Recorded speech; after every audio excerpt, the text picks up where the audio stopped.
اس سلسلے میں آپ کو کیا موقف تھا؟ سپریم کورٹ نے جو حال ہی میں بابری مسجد اور رام جنم بھومی کے تعلق سے فیصلہ کیا ہے، اب اس کے آگے ہمارے ملک میں کوئی کورٹ نہیں ہے. ہم سپریم کورٹ کے فیصلے کا احترام کرتے ہیں، لیکن اس فیصلے سے ہم مطمئن نہیں ہیں، چونکہ کورٹ نے سیدھے واضح کر دیا ہے کہ مندر کو توڑ کر کے مسجد نہیں بنائی گئی. اور یہ ایک جھگڑا بہت دن سے ہندوستان میں چل رہا تھا اور ہندو مسلم نفرتیں پھیلائی جا رہی تھیں کہ بابر نے توڑ کر کے بنوا دیا تھا. تو اسے ہماری کورٹ نے واضح کیا ہے کہ بابر نے مندر نہیں توڑوایا تھا. دوسری بات، سپریم کورٹ نے جو یہ بات کہی ہے کہ 5 ایکڑ زمین مسجد کے لیے دی جائے، تو اس کا مطلب یہ ہے کہ مسجد وہاں سپریم کورٹ نے مانا ہے، اور اگر نہیں مانا تو مسلمانوں کو 5 ایکڑ کیوں دے رہے ہیں؟ بودھسٹ کو دے دیتے، عیسائیوں کو دے دیتے. جب ہمارا تھا ہی نہیں وہاں کچھ تو ہمیں مل کیوں رہا ہے؟ تو ہمیں اس کی ضرورت نہیں ہے 5 ایکڑ زمین کی. ہمیں ضرورت اس کی ہے کہ ہم حق پر تھے، ہم صحیح لڑائی لڑ رہے تھے، انصاف کی بھیک مانگ رہے تھے، اور وہاں مسجد تھی. اب آپ اس کا فیصلہ کر دیں سب سے بڑی کورٹ میں رہ کے، تو ہم ظاہر سی بات ہے کہ ہندوستانی کے تحت آپ کے کورٹ کو فیصلے کو مان رہے ہیں. الہ آباد ہائی کورٹ میں جو فیصلہ ہوا تھا اسی سلسلے میں، وہ فیصلہ اس سے بہتر تھا، تو کیا اس فیصلے کو مان لیتے ہوئے مسلمان تو بہتر ہوتا؟ نہیں، یہ جو الہ آباد ہائی کورٹ نے 3 جگہ زمین کو تقسیم کیا تھا، لیکن اگر اس سے بہتر فیصلہ ہوتا یا اس سے بہتر کی امید ہمیں نہ ہوتی ہائی کورٹ سے اچھا فیصلہ آئے گا، تو ہم سپریم کورٹ جاتے کیوں؟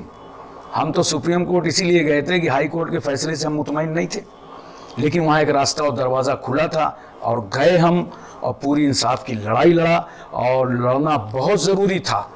چونکہ اگر یہ لڑائی نہ لڑی جاتی تو پھر ایک سوال کھڑا ہو جاتا، ایک مسئلہ کھڑا ہو جاتا کہ انصاف اس ملک میں مردہ ہو جاتا. ہر بڑی طاقت جو ہے چھوٹی طاقت کو دبا دیتی، اور دبانے کے بعد کوئی اس کی سننے والا نہ ہوتا. تو ہم انصاف کے لیے گئے. بہت سارے لوگ نادان ہیں جو یہ کہہ رہے ہیں کہ مسجد کی جگہ پہلے ہی سے دے دیتے مندر کے لیے تو اتنے دن تک کیس نہ چلتا.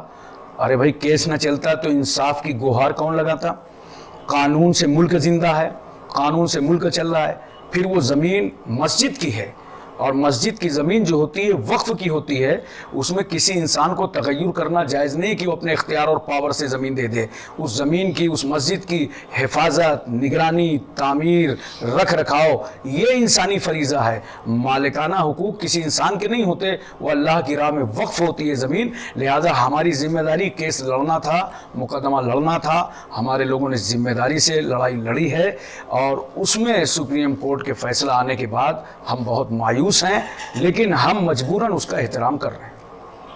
کیا آپ یہ بات محسوس کرتے ہیں کہ ملک میں جو میڈیا قیادت ہے، مثال کے طور پر مولانا محمد مدنی ہیں، ارشد مدنی ہیں، اور اس کے علاوہ مولانا توفیق رضا ہیں، انہوں نے پچھلے کچھ مہینوں سے سنگ پریوار کی تائید میں جملے کسے ہیں، تو اس سے کیا اس بات کو کا اندازہ لگایا جا سکتا ہے کہ مسلم خوفزدہ ہیں، ہماری قیادت بھی خوفزدہ ہوتی جا رہی ہے؟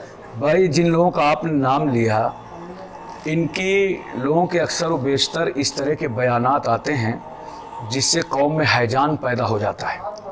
ان کے یہ اصول، ان کے یہ طریقے انتہائی غیر مناسب ہیں. آپ ملیے، ملنے کے لیے اعلانیہ ملیے، اور ذمہ داروں کو لے کر کے ملیے، اور بات موقف اٹل ہونا چاہیے، واضح ہونا چاہیے. ملنا ملانا کوئی برا نہیں ہے، ملنے سے فاصلے دور ہوتے ہیں، لیکن یہ چپ چاپ کی ملاقات کرنا اور یہ بیان بازی کر دینا یہ انتہائی غلط طریقہ ہے. موب لنچنگ کے تعلق سے آپ کیا کہیں گے؟ موب لنچنگ سوال یہ ہے کہ اب تک جہاں جہاں ہو رہی ہے وہاں صرف دلت مارا جا رہا ہے اور مسلمان مارا جا رہا ہے. اس کا مطلب یہ ہے کہ بھارت میں موب لنچنگ جو ہو رہی ہے صرف کمزور کے ساتھ ہو رہی ہے، کمزور کے ساتھ ہو رہی ہے، اور یہ دونوں سب سے زیادہ کمزور ہیں ہندوستان میں، دلت اور مسلم. میں تو گزارش کروں گا دلتوں سے اور مسلموں سے کہ تم لوگ آگے آؤ اور اپنی جان کی حفاظت، اپنی سرکشا کے لیے خود بڑھو اور آپس میں دلت اور مسلم متحد ہوں، دو کمزور ایک ہوں گے تو ایک طاقت بنے گی، قوت بنے گی، تمہاری جان بچے گی، تمہاری حفاظت ہوگی، باقی کوئی بچانے والا نہیں ہے۔ چلا رہے ہیں لوگ، شور مچا رہے ہیں، ہم بھی آج آپ کے چینل کے مادھیم سے یہ اپیل کرتے ہیں کہ ماپ لنچنگ کے سلسلے میں ایک قانون بنایا جائے۔ بہت لوگوں نے اپیل کی ہے کہ جو قصوروار ہیں ان کو 3 مہینے کے اندر سزائے موت دی جائے، پھانسی کے پھندے پر لٹکا دیا جائے، اور جس کی ماپ لنچنگ ہوئی ہے ان کے گھر والوں کو سرکاری نوکری دی جائے اور سرکاری رہائش دی جائے، ان کے لیے اتنے آسانیوں کے دروازے کھول دیے جائیں کہ ظالم خود پچھتانے لگے کہ ہم نے غلط کیا، جس پر ظلم ڈھایا اس کا تو پورا کنبہ خوشحال ہو گیا۔ ہمیں ایسا سب کچھ کرنا پڑے گا، اور ہماری حکومت کو تو ایک چیز پیدا کرنا پڑے گا کہ مسلمانوں کے دلوں سے خوف نکلے۔ اس وقت خوف و ہراس مسلمانوں کے دل میں بیٹھ گیا ہے۔ آپ دیکھیے ذرا سے NRC کے تعلق سے ہمارے ملک کے ایک ذمہ دار شخص نے، بڑی پرسنالٹی نے، حکومت کے تئیں جو بڑی پرسنالٹی ہے، اس آدمی نے مسلمانوں کا نام نہیں لیا، باقی ساری قوموں کا نام لیا کہ آپ پریشان نہ ہوں، آپ کو تو ہم لے لیں گے۔ تو آپ نے مسلمانوں کو نظر انداز کیا، تو اس سے مسلمان مایوس ہوتا ہے، ملک کا ماحول خراب ہوتا ہے، نفرتیں پھیلتی ہیں، یہی چیزیں خوف و ہراس پیدا کرتی ہیں۔ لہٰذا اگر آپ کو NRC کی ضرورت ہے تو آپ بغیر تفریق کے، بغیر ہندو مسلمان بھید بھاؤ، دھرم ذات برادری، آپ سب کی کرائیے۔ ایسا نہیں کہ ہم اس کے لیے تیار نہیں ہیں، اس کے لیے تیار بیٹھے۔ ملک کا جو سیکولر سیاسی طبقہ ہے وہ NRC کی مخالفت کرنے کے لیے کھلی آواز دے رہے ہیں، جبکہ مسلم قائدین جو ہے دستاویزات تیار کرنے کے لیے اپیل کر رہے ہیں، مسلسل گزارشات کر رہے ہیں، مضامین لکھ رہے ہیں اس طرح سے۔ تو کیا موقف استعمال کرنا ہے آپ کے خیال سے؟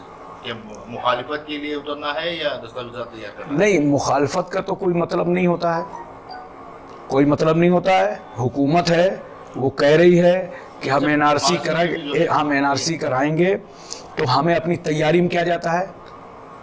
آپ کو لڑائی اس کی مخالفت میں نہیں کرنا چاہیے، آپ کو لڑائی اس کی حد بندی میں کرنا چاہیے کہ اگر مان لیجئے کہ بھارت میں پیدا ہوا ہے اور اس کی پیدائش کا ثبوت اس علاقے کا MLA یا پردھان یا کارپوریٹر دے رہا ہے کہ بھائی یہ اتنے دن سے ہے اور یہ پیدا ہوا ہے، تو اسے آپ کو تسلیم کر لینا چاہیے۔